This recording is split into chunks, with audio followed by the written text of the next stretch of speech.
बड़ा वाज़ेह है, सिर्फ सुनने वाले कान चाहिए और समझने वाला दिल चाहिए। सुनने वाले कान और समझने वाला दिल, ये दो चीजें हर शख्स के लिए लाजिम और मलजूम है, जरूरी है। ये सुना हुआ कलाम, ये पढ़ा हुआ कलाम ही काम आएगा। वहां जहां हमारे पास इंजील नहीं होती या बाइबल मुकद्दस नहीं होती, पढ़ा हुआ कलाम जो हमारे दिल में होता है हमें याद आता है। सुना हुआ कलाम हमें याद आता है।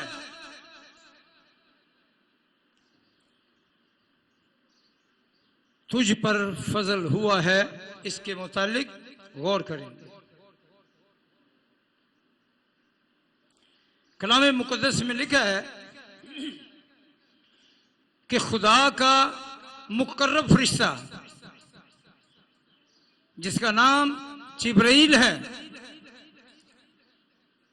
ये बहुत कम इस्राएल की तारीख में नबियों पर, पैगंबरों पर या दूसरे लोगों पर जाहिर हुआ है, बहुत कम। लेकिन खुदावंद यीशु मसीह के पेशरो पर इसलिए जाहिर हुआ कि खुदा बड़ा काम करना चाह रहा है। जो उसने शुरू में कहा था, अब उसकी तकमील होने जा रही है। खुदावंद यीशु मसीह के पेशरो के बाप पर यह बात जाहिर हुई, उस पर जाहिर हुआ, यानी जकरिया काहिन पर, जब वो मुकद्दस हैकल में पाक मज़बा पर खुशबू जलाने की कुर्बानी चढ़ा रहा था, तो वहां उसे जिब्रील नजर आया। और जिब्रील ने उसे आकर यह नहीं कहा कि जकरिया तुझ पर सलामती हो, यह नहीं कहा, डायरेक्ट पैगाम दिया, जकरिया तेरे लिए खुशी की खबर है, तेरे लिए खुशी की बुशारत है कि तेरी बीवी अलिशबा के बुढ़ापे में बेटा होगा।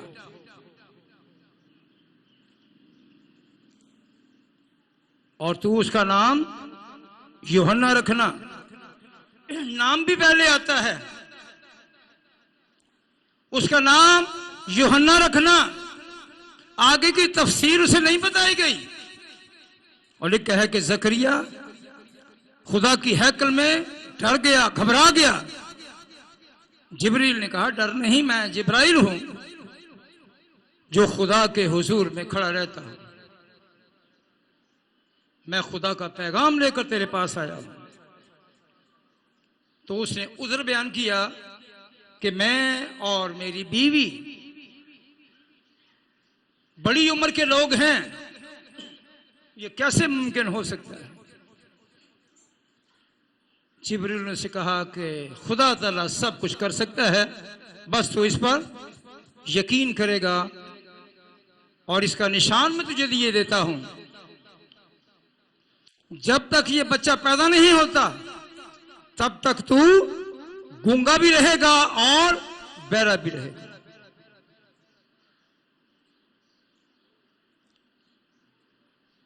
हम यहां एक मकान देखते हैं।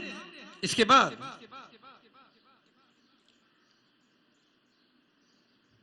जब जकरिया कहन आकर अपनी बीवी को खबर देता है तो वो खुशी से फूलने नहीं समाती। और उसने ये कहा कि मैं यहोवा खुदा की शुक्रगुजार हूं कि जिसने मुझसे भांज होने का दाग दूर कर दिया है। क्योंकि इस्राएल में अगर किसी बहन के, बेटी के, बीवी के औलाद नहीं होती तो उसे मनहूस करार देते थे, बुरा समझते थे। तो उसने कहा मैं अपने खुदा की शुक्रगुजार हूं कि उसने मुझ पर रहम किया और भांजपन का दाग मुझ पे से हटाने के लिए पैगाम दिया है। दोनों यकीन में आ गए। एक वाकया जो बड़ा अहम इसके बाद होता है, 28वीं आयत में है, और फरिश्ता ने उसके पास अंदर आकर कहा, सलाम तुझको जिस पर फजल हुआ है, खुदावन तेरे साथ है। खुदावन तेरे साथ हो नहीं कहा, खुदावन तेरे साथ है। और ये कौन है जी? दुनिया के नजात दहिंदे की बांग, जिसका नाम मुकद्दसा मरियम है। अगर कोई इस पैगाम को सुने तो वो इस पर गौर जरूर करे, लेकिन अगर वो चैलेंज करेगा तो बड़ा बेवकूफ होगा। कि मुबासा किया जाए, असल में बात को पुख्ता करने के लिए लोग दलील नहीं बहस करते हैं। तो कलाम किसी दलील की बात नहीं करता, यह कलाम सच्चाई की बात करता है।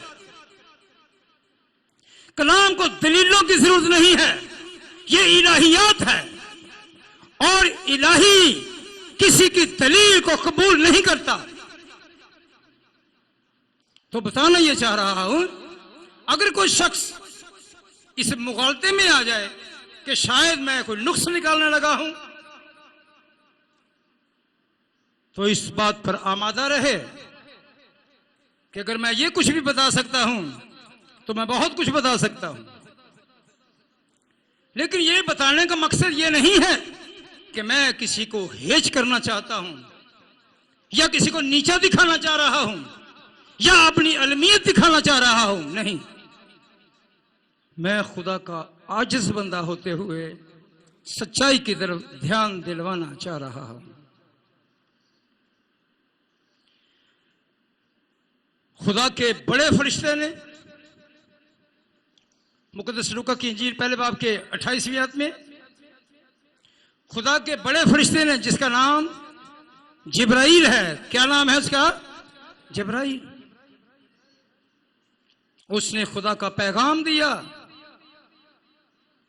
लेकिन इससे पहले मुकद्दसा मरियम को सलाम करता है। उसने जकरिया नबी को सलाम नहीं किया, हालांकि वो इसराइल में बड़ा काहिन है। उसको सलाम नहीं किया, डायरेक्ट पैगाम दिया है। लेकिन यहां पहले वो सलाम करता है, सलाम तुझको जिस पर फजल हुआ है। लेकिन ये बाइबल हमारे पास जुबानों का तर्जुमा है। आज का पैगाम तालीमी भी है और बुशारती भी। जब हम तालीम से वाकिफ नहीं होंगे तो बुशारत हमारे सर पर से गुजर जाएगी।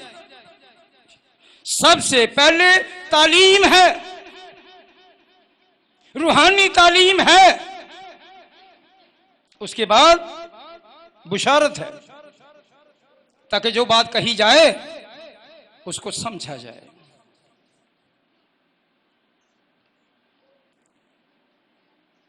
हम इंसान होते हुए मुगालतों में पड़े हुए हैं। तो जो लोग मुगालतों में पड़े रहते हैं वो सिवाय मुश्किलात के और उनके पल्ले कुछ नहीं होता। हम इस बात पर गौर करेंगे कि हमारा खुदा मुश्किलात को दूर करके सहूलत बख्श के इस लायक बना देता है कि हम खुदा के कलाम को समझने वाले बन जाएं। जब तक हम किसी बात को समझ कर बयान नहीं करते, तो तब तक बात की समझ भी जरा कम ही आती है।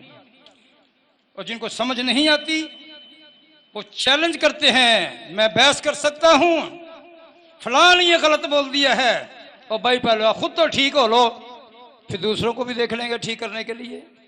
दुनिया को ठीक करने का ठेका किसी के पास नहीं है, एक के पास है, उसका नाम खुदा यीशु है।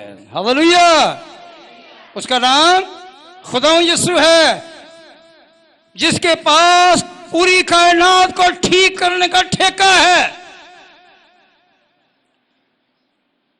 वो ऐसा उस्ताद है, वो ऐसा मुंसिफ है, ना कोई होगा और ना कोई हो सकता है। 28वीं आयत मैंने आपके सामने रखी, लिखा है, फरिश्ता ने मरियम को सलाम तुझको जिस पर फजल हुआ है। लेकिन इस बात को कुछ गलत रंग दे दिया गया, और वो क्या है, मरियम तू पुरफजल है। तू क्या है? पुरफजल है। तो फजल वो होता है जो किया जाए, जो मैं बयान कर रहा हूं, और पुरफजल वो है जो फजल करता है। तो फजल करने वाला कौन है जी? खुदा, यहोवा खुदा। फरिश्ते ने पैगाम दिया है, ये नहीं कहा कि मैं तुझसे कहता हूं कि तू पुरफजल है या तुझ पर फजल हुआ है।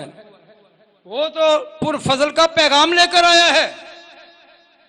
और जब हम पुरफजल के मुतालिक यूनानी का गौर करते हैं तो यूनानी लफ्ज इसम मफऊल है, जिसका मतलब है कि मरियम को फजल हासिल हुआ। यूनानी लफ्ज इसम मफऊल है, जिसका मतलब है मरियम को फजल हासिल हुआ, पहले नहीं था, उसे चुना गया है। खुदा चुन के किसी की जिम्मेदारी लगाता है किसी काम के लिए, और इसकी जिम्मेदारी क्या है कि दुनिया के निजात दहिंदा को जिस्मानी तौर पर पैदा करे। इसराइल में लड़कियां नहीं थी, लड़कियां थी, बेशुमार थी। पाकीज़ा नहीं थी, पाकीज़ा थी। लेकिन यह भी बात वाज़ेह करते चलूं कि शरीयत कौल के मुताबिक कोई शख्स निजात याफ्ता नहीं था, आज भी नहीं है, क्योंकि शरीयत किसी को निजात नहीं दे सकती। कलाम मुकद्दस में लिखा है कि शरीयत पर कोई शख्स नहीं चल सका, क्योंकि शरीयत का कानून अगर कोई 100% बात को कबूल करता है तो वो शख्स रास्तबाज है, लेकिन 100% तो कोई भी नहीं चल सकता। अगर किसी शख्स ने 99 नेकियां की है और एक में वो अदूल कर गया है, तो 99 जो है 99 इसको मिटा के वहां पर 0 लग जाएगा, फिर से शुरू। इसलिए जिस पर फजल हुआ है उस फजल ने मुनादी करते हुए ये कहा कि शरीयत किसी को निजात नहीं दे सकती। जब हम लातीनी जुबान का मुताला करते हैं तो लतीनी मुफक्कर ने बड़ी वजाहत से इस बात को बयान किया है, और उसने कहा ग्राटिया प्लीना, GRATIA PLENA, ग्राटिया प्लीना। इसने भी यही कहा है, जिसका मतलब है फजल से मामूर या पुरफजल। ये तो मुहक्कक है जी, ये तो मुफस्सिर है, ये तो लिखने वाला है, ये फरिश्ता तो नहीं है। ये खुदा तो नहीं है, लेकिन एक चीज उसने देखी जो उसे पेशत सुन रहा था, जो देख रहा था, और वो क्या थी कि हम जो कह रहे हैं ये दुरुस्त है। Society saint Paul of Roma ने जो बाइबल छापी है उस पर दुनिया की कौमें उंगली उठाती हैं। क्या करती हैं? उंगली उठाती, यानी कसूर वाजे करती हैं। ये लिखा है, ये लिखा है, ये है इसमें, ये बाइबल बदल गई है। इसका मानी ये है कि बाइबल बदलने का कि इस बाइबल में वो कुव्वत नहीं है, वो शक्कत नहीं है जो सदियां चल सके। लेकिन ये वो बाइबल है जो खुद तो बदलती नहीं, लिहाजा सुनने वालों को बदलती रही है और बदल सकती है। हालेलुया। ये बाइबल बदलती नहीं, खुद नहीं बदलती, लोगों को बदलती है और बदल रही है और बदलती रहेगी। इस पर बड़े बड़े लोगों ने उंगली उठाई, बड़े बड़े लोगों ने इसके मुतालिक मुनाजरे किए। मुनाजरा वो लोग करते हैं जिनके पल्ले कुछ नहीं होता, जिनके पल्ले होता है, जिनको इल्म से वाकफियत होती है, जो इल्मदान होते हैं, वो मुनाजरा नहीं करते, वो बात को समझने की कोशिश करते हैं, फिर समझाते हैं। ग्राटिया फलीना, क्यों? ये भी रूमी है। और जब हम रोमन कैथोलिक बाइबल का मुताला करते हैं, वो भी मेरे पास है, तो मुकद्दस लूका की इंजील है, उसका पहला बाब है। तो आए हम देखिए कि हुआ क्या है। मुकद्दस लूका के मुताबिक लिखी की इंजील है, उसका पहला बाब है और उसकी 28वीं आयत। आमीन। खुदा अपने कलाम को नक्श में नहीं रखना चाहता। खुदा का कलाम किसी भी नक्श से पाक था और आज भी है। यह लिखा है, फरिश्ते ने उसके पास अंदर आकर कहा, सलाम ए पुरफजल। जो मेरे पास बाइबल है, ये मैं सेंट पॉल ऑफ रोमा की बाइबल पढ़ रहा हूं। जो आपने पढ़ी है वो दूसरी बाइबल है। और इसके लिए जो मैं आपको बताना चाह रहा हूं ये है, और फरिश्ते ने उसके पास अंदर आकर कहा, सलाम ए पुरफजल, खुदावन तेरे साथ है, तू औरतों में मुबारक है। ये बातें दो जगह पे हैं। जब हम इसके मुतालिक गौर करते हैं कि मुकद्दसा मरियम पुरफजल नहीं है, उस पर फजल हुआ है, तो फजल होने से पुरफजल नहीं हो गई, उस पर फजल हुआ है, वो फजल महसूस करेगी और दुनिया के निजात दहिंदे को जन्म देने के लिए अपने आप को खुदा के हुजूर में पेश करती है।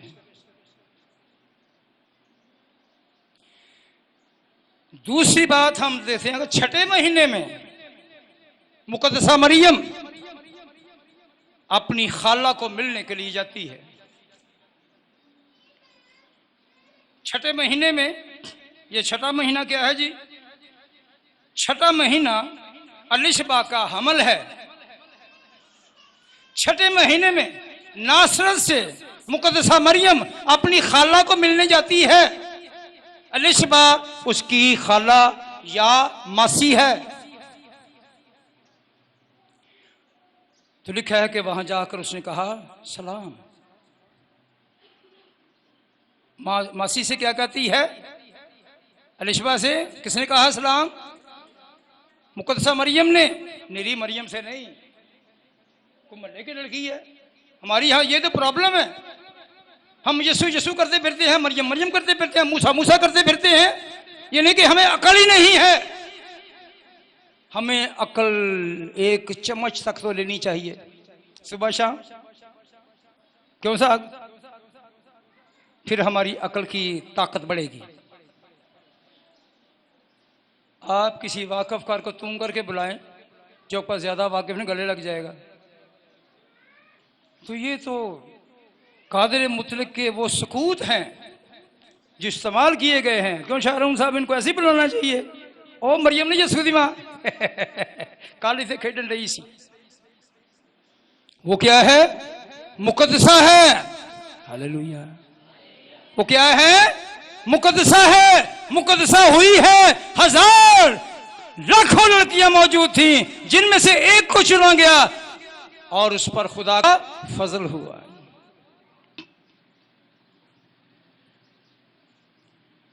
हमें मुकद्दस कलाम में बहुत कुछ मिलता है, बहुत कुछ। ये पैगाम अगर बहुत बड़ी जमात में पेश किया जाता तो भी, अगर छोटी जमात में पेश किया जाता है तो भी, कलाम में लिखा है कि खुदा के हुजूर में एक बंदे की भी कदर है।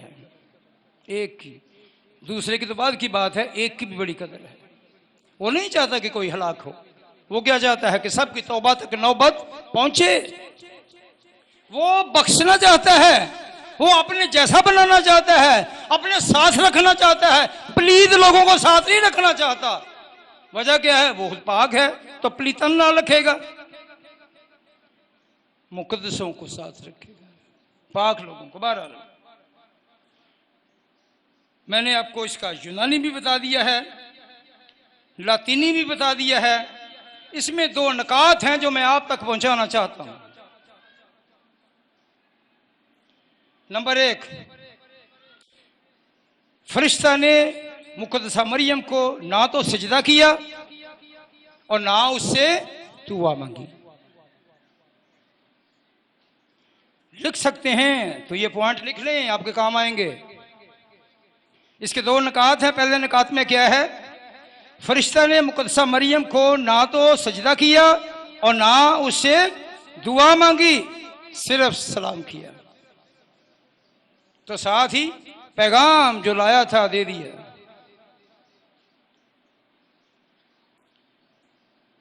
फरिश्ता ने जकरिया से कहा कि मैं वो फरिश्ता हूं जो खुदा के हुजूर में खड़ा रहता हूं। ये खुदा की बड़ी बातें जानता है। इससे पहले एक बड़ा फरिश्ता था जिसका नाम लूसीफर था। उसकी मीटिंग खुदा के साथ ही रहती थी। खुदा की तय की बातें तो नहीं जानता था, लेकिन काफी जानता था। जब वो मुर्तद हो गया, जब उसने खुदा को छोड़ दिया, तो खुदा ने उन्हें धक्का मार के ਉਹਦੇ हवारियां ਦੇ नाल ही उन्हें जमीन पे कड़ लिया। चलो जी छुट्टी करो। उसके बाद मुकर्रब फरिश्तों में से जिब्राइल है। दूसरा नकात, नंबर 2, उसने ये नहीं कहा तू पुरफजल है, यानी फजल से भरी हुई है। ये फरिश्ते ने नहीं कहा, उसने कहा तुझ पर फजल हुआ है। ये नहीं कहा कि तू पुरफजल है। दूसरे नकात में क्या लिखा है? उसने ये नहीं कहा कि तू पुरफजल है, यानी फजल से भरी हुई है, बल्कि ये कि तुझ पर फजल हुआ है। मैं बता रहा हूं कि पुरफजल वो है जो फजल करता है, और जिस पर फजल होता है वो पुरफजल ही करता है। खुदा यीशु मसीह ने कहा तुम्हारी दानिश में देने वाला बड़ा होता है या लेने वाला? क्यों जी शाहरुख साहब, कौन बड़ा होता है? देने वाला। तो लेने वाले का कहाँ होता है? ऐसे हम सारे जहान से मांगते फिरते हैं, हम हुकूमतें भी मांगती फिरती हैं और बाद में उन्हीं के खिलाफ बोलते हैं। लोग भी मांगते फिरते हैं, लोग भी गोरों को कुंडी नहीं डालते, जाल डालते हैं, कोई भी आएगा। लोग सियासतदान, रास्तबाज, ये गोरों को कुंडी नहीं डालते कि एक गोरा आए, क्या करते हैं, जाल डालते हैं, किन्ने बड़े आ जाते हैं, फिर उनमें से चुन लेते, ए ठीक रहेगा, बाकी देते हैं। चंगिया चंगिया बदला जमा कर लो तो जी माड़ियां ने समुद्र से छोड़ो। यीशु मसीह ने क्या है, गोरों को पकड़ने के लिए यीशु मसीह ने नहीं कहा, ये अपनी जहानत है, अपनी बात है, अपनी अमेंडमेंट है, अपना दिमाग लड़ाते हैं, ए ठीक रहेगा, इधर जाल इधर जाल इधर जाल। मैं इसके खिलाफ नहीं हूं, मैं देखिए हक में भी नहीं हूं, मैं बताया करता हूं, अगर खुदा के लोगों का दिया हुआ पैसा अपनी ऐशो इशरत में उड़ाते हो तो भरना पड़ेगा सूद समेत। क्यों जी, कादे समेत, सूद समेत। उन्होंने जो दिया उनका तो काम आ गया, वो तो इतराज नहीं करेगा कि मैंने दिया लगा कहां है, वो कहेगा तू फिक्र नहीं कर, तूने दे दिया ना, मेरे नाम से दिया ना, ये ले।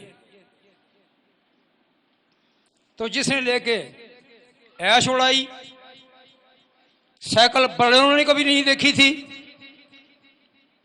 गाड़ी आ गई, कार आ गई, मल्ले में रहना पसंद नहीं करते, डिफेंस,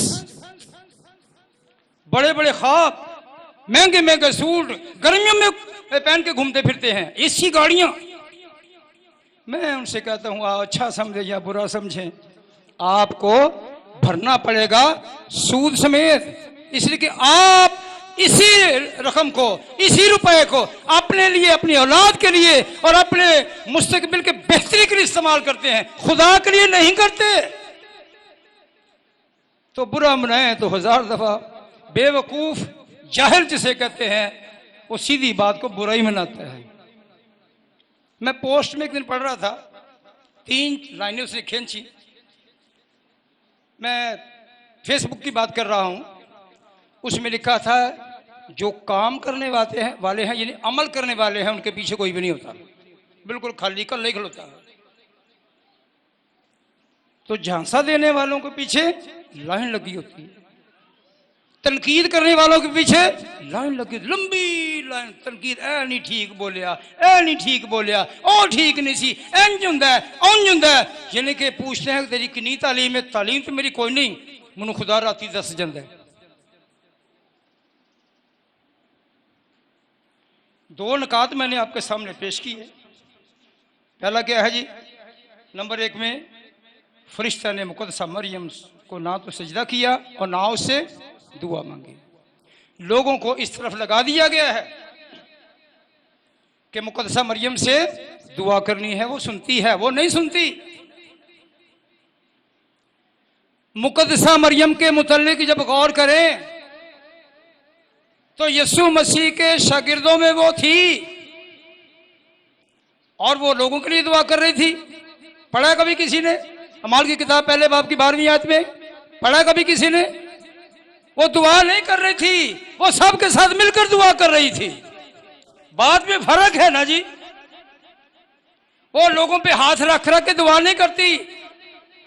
पतरस घबराना नहीं, तो भावे थोड़ा पढ़े लिखे हैं, सारे थोड़ा थोड़ा पढ़े लिखे थे, घबराना नहीं, मैं पुरफजल हूं, ए मुंडे नू मैं जन्म दिता है, केड़े नू? यीशु नू। फिक्र नहीं करनी, लिखा है कि वो भी खुदा यीशु से शागिर्दों के साथ मिलकर दुआ कर रही है।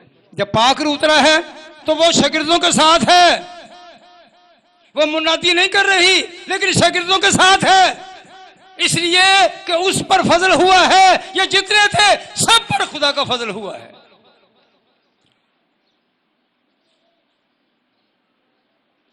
दूसरा पॉइंट मैंने आपको दिया था, उसने ये नहीं कहा कि तू पुर फजल है, तू क्या है?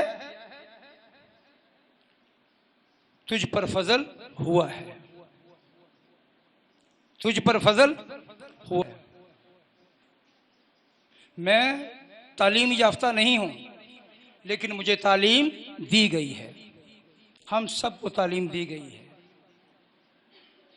खुदा यीशु से सवाल हुआ, आपस में तनकीद कर रहे थे, नुक्ताचीनी कर रहे थे आलिम। यार किसी मदरसे ने पढ़िया पुढ़िया तो कोई भी नहीं, खलून दिंदा नहीं। क्या कहते हैं, ये किसी मदरसे में तो पढ़ा नहीं, खलून नहीं दिंदा किसी को। इधर गल करो 3 सुना दिंदा है, इधर दियां सुनाओ 6 सुना दिंदा है। ये चक्कर क्या है? आप शरीयत के आलिम हैं नासिर भाई, क्या है, शरीयत के आलिम हैं, बड़े बढ़िया पगड़ियां, बड़े बड़े अमामे, अगर रास्ते में कोई सलाम नहीं करता तो बिगड़ जाते हैं। बदला कहाँ लेते हैं? हैकल में, सिनागोग में, जहां वो कलाम करते हैं, होश शुरू जाते हैं, फिर कलाम नहीं सुनाते, फिर लोगों को मेने मारते हैं, शिकायतें करते हैं। आपके पास, मेरे पास, किसी के पास भी तालीम अपनी नहीं है, बाप दादा की जागीर नहीं है, ये हमें दी गई है और हमने इससे काम लेना है। तो बताना ये चाह रहा हूं, मुकद्दसा मरियम से हम दुआ नहीं कर सकते। मुकद्दसा मरियम का मैं दुश्मन नहीं पैदा हो गया, वो मेरे निजात दहिंदे की माँ है। किसकी माँ है? निजात दहिंदा की माँ है। फिर हम लोगों को गलती पर उसका रहे हैं कि मुकद्दसा मरियम खुदा की माँ है। खुदा यीशु मसीह की माँ है, खुदा की माँ नहीं है।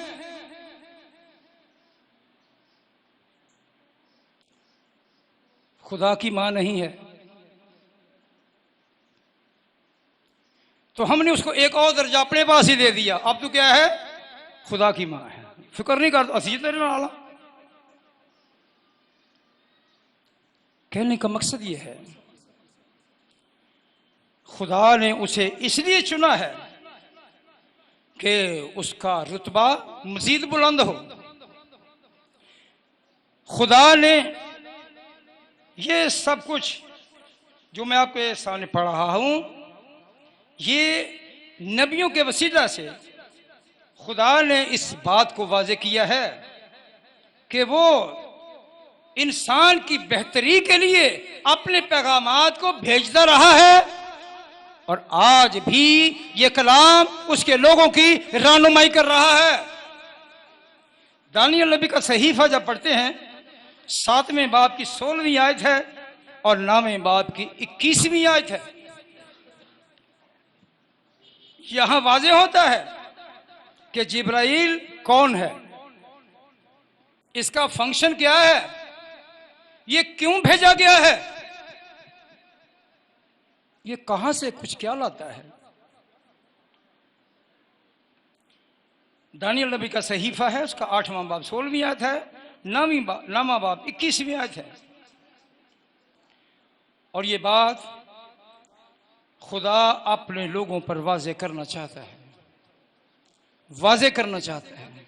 अगर मिला है तो एक एक दोनों आयतें पढ़ दीजिए। 8वां बाब 16वीं आयत, 9वां बाब 21वीं आयत।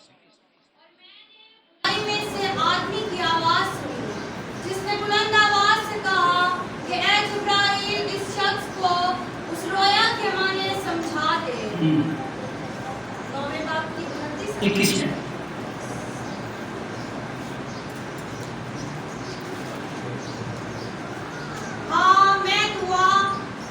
मैं दुआ में ये ही कह रहा था कि वही शख्स जिब्राइल जिसे मैंने शुरू में रोया में देखा था, हुक्म के मुताबिक तेज परवाज़ी करता हुआ आया और शाम की कुर्बानी गुजराने के वक्त करीब मुझे छुआ। यहाँ पर जिब्राइल का फंक्शन देखते हैं, इसका काम देखते हैं। और यहाँ ज़करिया काहिन को छूने के लिए कई 100 साल पहले पेशन गोई हुई है। अचानक नहीं आकर छू दिया। तो लिखा है कि काहिनों को पता था कि खुदा के हैकल में रोया आ सकती है, फरिश्ते आ सकते हैं, डर जाते थे। ये भी डर गया, सब डर जाते थे। जलाली इतने होते हैं, कुछ चंगे चंगे तरा काट छड़ देने। तो फिर वो रामना कहते डरना नहीं भाई, मैं हूं। डरना नहीं, कौन है? मैं हूं, मैं जिब्राइल हूं जो खुदा के हुजूर में खड़ा रहता हूं। कलाम मुकद्दस में लिखा है, लूका रसूल के मुताबिक लिखी गई इंजील में 29वीं और 30वीं आयत में लिखा है कि मुकद्दसा मरियम का घबरा जाना बिल्कुल मुनासिब और फितरी बात था। मुकद्दसा मरियम भी इंसान है जी, वो भी फरिश्ते को देख के घबरा गई, परेशान हो गई। मुकद्दसा मरियम का घबरा जाना बिल्कुल मुनासिब और फितरी बात था। वो सोचने लगी कि इस्लाम का मतलब क्या है। अब पूछ नहीं रही, क्या कर रही है, सोचने लग गई इस्लाम का मतलब क्या है। फरिश्ते ने उसे तसल्ली दी, उसका खौफ दूर किया और बताया कि खुदा ने मुझे चुन लिया है, खुदा ने तुझे चुन लिया है कि तू मसीह मौत का मुद्दत से जो इंतजार हो रहा था मां बने। किसकी मां बने? मसीह मौत, जो दुनिया का निजात दहिंदा है, उसकी मां बने। पाकिस्तान से पहले भी एक कम अकल शख्स ने ये टाइटल अपने नाम के साथ फिट किया कि मैं मसीह मौद हूं। उस कम अकल ने क्या कहा कि मैं मसीह मौद हूं। हमारे बुजुर्गों ने पूछा, भाजी तुसी मसीह मौद के इंजो, कुछ दलील ते दो, कुछ समझाओ तो सही। तो गाली गलौज पे उतर आया। गाली गलौज का मास्टर था वो। क्या नाम था उसका? उसका नाम सब जानते हैं, बड़ा मशहूर है, मिर्जा गुलाम अहमद कादियानी। क्या कहते हैं? मैं मसीह मौद हूं, मिर्जा गुलाम अहमद कादियानी, जो मसीह की मुखालफत में उतर आया। तो किसी ने एक बड़ा अच्छा माकूला पिछले दिन पेश किया। उसने कहा मिर्जा ने मशहूर होने के लिए बाइबल पर उंगली रखी और बाइबल के नुक्स बताने शुरू कर दिए। वजह क्या थी? क्या होना चाहता था? मशहूर। जिनके एक गरीब आदमी जिसके पल्ले कुछ है ही नहीं बेचारे का, सुबह खाता है शाम का सोचता होएगा कि अब उसने एक बात सोची कि किसी अमीर के साथ मत्था लगाया जाए, किसी चौधरी को ललकारा जाए, किसी वजीर को ललकारा जाए, किसी बिजनेसमैन को ललकारा जाए, ताकि थोड़ी इसकी मशहूरी हो और फिर इसको माल है। इसी तरह हमारे मुल्क में भी ऐसा ही है, बड़े लोगों को ललकारते हैं, मैं उसका नाम नहीं लूंगा, उसने ये कर दिया है। वजह क्या थी? मशहूरी हो गई। तो सुनने वाले भी इतने कम अकल थे कि वो बात पर आए नहीं कि यार ये मरासला है क्या, ये चीज है क्या ना। हम हैं लकीर के फकीर। मैं नहीं, खुदा का फजल है। हमसे मुराद ज्यादा लोगों की बात कर रहा हूं। हम क्या हैं? लकीर के फकीर। सांप जाता है तो लकीर छोड़ जाता है। सांप तो निकल गया है, पीछे क्या रह गया? लकीर। जितना मर्जी मारो, गोलियां मारो, डंडे मारो, जुतियां मारो, कुछ नहीं होता, तो चला गया। हम हैं लकीर के फकीर। फरिश्ता ने उसे तसल्ली दी और उसका खौफ दूर किया, क्योंकि फरिश्ते को देके खौफ ज्यादा हो गई। खौफ दूर किया। वो सोचने लगी कि ये कैसा सलाम है, इसका मतलब क्या है। तो लिखा है कि फरिश्ते ने उससे कहा तू मसीह मौद की जो मुद्दतों से इंतजार था उसकी मां बने। बहुत बड़ा फजल है ये।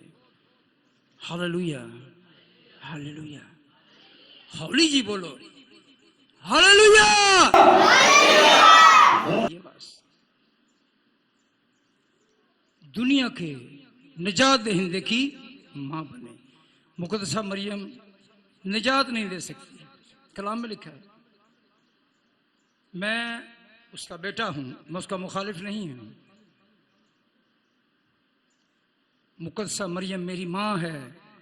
यीशु मसीह के बाद उसने कहा इस औरत याकूब के साथ चली जा, यूहन्ना के साथ चली जा।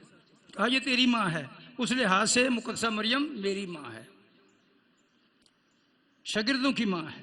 मैं भी यीशु मसीह का शागिर्द हूं, आप भी यीशु मसीह के शागिर्द हैं। जितने भी मसीही दुनिया में नामी हों, या वो रास्तबाज हो, सब के सब मुकद्दसा मरियम के बेटे हैं, इसलिए कि यीशु मसीह हमारा भाई है। लिखा है कलाम मुकद्दस में, बहरहाल लिखा है लूका 30:31 में, इस बुशारत में कई हकायक और सच्चाइयां मौजूद हैं।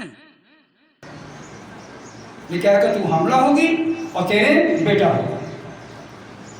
उसकी अलहुयत और मुनज्जी की हैसियत से, मिशन से, अपना मिशन दिया उसने।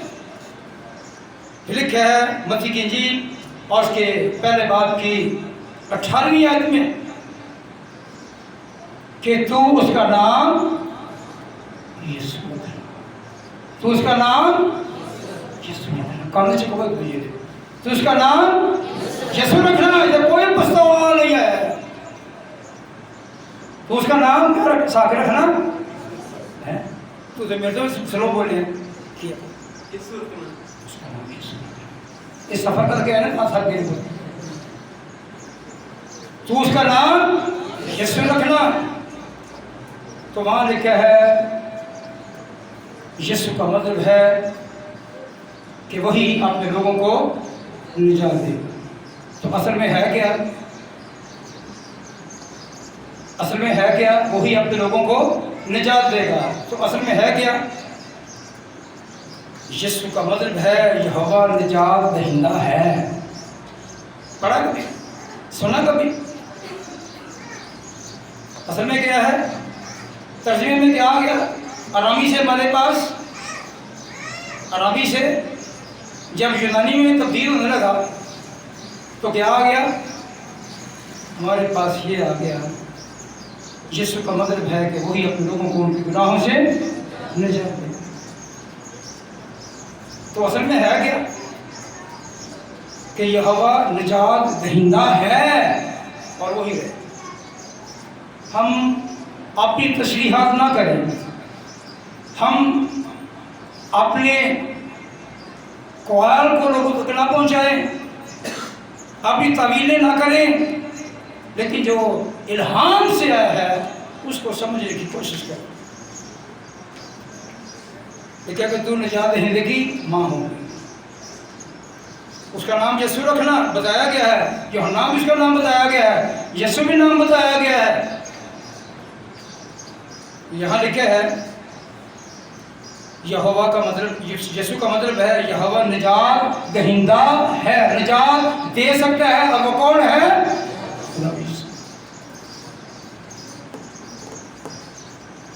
लिखा कि उसकी जात बुजुर्ग है, वो बुजुर्ग होगा, अपनी जात और अपने कामों दोनों के बायस उसकी शनाख्त बतौर बेटा है। यीशु की शनाख्त क्या है? खुदा का बेटा है। बड़े लोग बहस करते हैं, ऐਵੇਂ ही बहस करी होंगे, बहस बड़े बहस करी होंगे, तो ये खुदा के तो सारे बेटे हैं।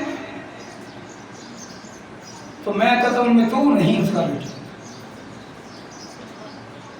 इनके मैं उनके होलिये नहीं बताऊंगा, लेकिन हर एक जो मसीह और इसका मुखालिफ है, मसीह का मुखालिफ है, इंजील का, खुशखबरी का, खुदा का मुखालिफ है, वो अपनी तावील करता है। आगे पीछे तो कुछ भी नहीं होता, पल्ले उसका कुछ भी नहीं होता। पल्ले नहीं खेला ते करती मेला, मेले पैसे नहीं देखे जाते हैं जी। हमारे दौर में तो मेला इंटरटेनमेंट थी, है ना। तो हमें नहीं पता है, तो 3600 लेने हमारे मेरे बहुत बचपन में एक ही बात थी, किसे चले हैं जी? मेले। सवेरे जाना चंगे कपड़े पा के, तो शाम में आए मजदूरी करके, धूल बड़ी होनी, जलेबियां की मिट्टी पई होंगी सी, मक्खियां बैठी होंगे सन, क्योंकि खाई होंगे थे नाल जो बाबे सन साढ़े जलेबियां खा के नाल ही अज मुच्छा साफ करते सन। तो आखना मक्खियां जान नहीं छड़दियां, पता नहीं की गल, मक्खियां तो मिठे ही जाऊंगी। अब तो बड़ी सहूलत है, माँ के पास अपना मोबाइल होता है, बच्चों के पास अपना अपना, बेटे के बाप के पास अपना, अपने अपने मोबाइल में होते हैं, किसी से कोई गुफ्तगू नहीं करता। क्यों बेटा करते हैं? सच्ची बताना करते हैं। या फटाफट इतने रखे तो कल श्री हाँ मैं जिस ना बात में बात कभी अब को उनकी दे अब बड़ी इंटेलिजेंस, मैं इस पर नुक्ताचीनी नहीं करने लगा, करूँगा तो फिर बहुत ज़्यादा करूँगा। इसलिए हमें हमारे पास बाइबल का इल्म नहीं है, हालांकि इसमें बाइबल बहुत बड़ी होती है। आते हैं उधर कुछ नहीं आते, उनको कर सकते पढ़े जानने कोई नई चीज़ रहा दुनिया में, नई चीज़ क्या है? वो है वो नई चीज़। अगर बदकारी की बात करते हैं तो दुनिया में बदकारी सबसे पहले नहीं है, बात भी है तो सारी दुनिया में सबसे ज़्यादा बदकारी होती है, इसका इल्म नहीं है। जो एक चीज़ आम है उसका इल्म ही नहीं है, उन्हें समझ पता ही नहीं। याद रखें कि ये सब कुछ भरना है, इसका हिसाब देना। जो आपने देखा है, जो आपने सुना है, जो आपने कहा है, इसका हिसाब देना। तो मैं आपको ये बता रहा हूँ कि मुकद्दसा मरियम से दुआ नहीं कर सकते ना कि तू हमारी सुन, वो तो खुद दुआ करती है खुदा के हुजूर में। यीशु मसीह उसने निजात दहिंदा को पैदा करने का मतलब ये नहीं है कि अब वो उसकी मालिक हो गई, मालिक खुदा है, आप उसके हुक्म के मुताबिक चलती है। कलाम मुकद्दस में ये नहीं लिखा कि वो मर गई और उसे दफन कर दी गई या वो उठा ली गई, लेकिन लोग उसकी इज्जत में इतना इजाफा करते हैं कि मुकद्दसा मरियम मरी नहीं, समा गई है। पूछते हैं कहाँ समा गई है, कह नहीं पता। मुकद्दसा मरियम मरी नहीं बल्कि उठा ली गई है। मैंने 3600 लोगों से पूछा है कितने थे, है पता नहीं। फिर उसकी जैली कब्र भी बना दी गई, तो मैंने कहा मार के दफना दी, तो फिर वो उठाई कैसे गई? उठाई 3 शख्सियत गई हैं, 3 लोग उठाए गए हैं, 2 तो जिंदा ही उठा लिए गए, जिनके मुताबिक लिखा है कि वो आएंगे फिर मरेंगे, एलिया और ये जिंदा ही उठा ले गए, ना फिर मर नहीं होने। हाँ, ये नहीं कि टिके रहेंगे ना जमीन पर आएंगे, 3.5 साल मुनादी करेंगे, फिर लिखा है कि वो उठाए जाएंगे। तो मुकद्दसा मरियम अगर ये भी उठा ली गई है तो फिर आएगी मरने के लिए, वो तो मरी है। हम तालीम को समझने की कोशिश करते हैं, हम अपने बुजुर्गों की, अपने बड़ों की तालीम पर गौर न करें, जो कहानियाँ ही होती हैं। किस बात पर गौर करना है? असलियत। कलाम में लिखा है तू अपनी और अपनी तालीम की हिफाजत कर, अपनी और अपनी तालीम की हिफाजत कर। हम हर चीज़ की हिफाजत करते हैं, कपड़ों की हिफाजत करते हैं, किचन की हिफाजत करते हैं, खाने पीने की चीज़ों की हिफाजत करते हैं, बिल्ली न बैठे तो की हिफाजत बड़ी करते हैं, लेकिन जिसकी हिफाजत करनी चाहिए उसको नज़रअंदाज कर देते हैं। वो कौन है जी? नसर भाई, खुदा का कलाम। हालेलुया। जिसकी हिफाजत करनी है वो तालीम है और वो खुदा का कलाम है। जो कि खुदा के कलाम की ताज़ीम नहीं करता वो रंदेगा होगा, वो खुदा के हुजूर से धत्कार दिया जाएगा, जिस इब्लीस को धत्कार दिया गया है। खुदा मुझे और आपको अपने कलाम को समझने, जानने और अमल करने की भारी तौफीक बख्शे। शुक्रिया और बख्शे।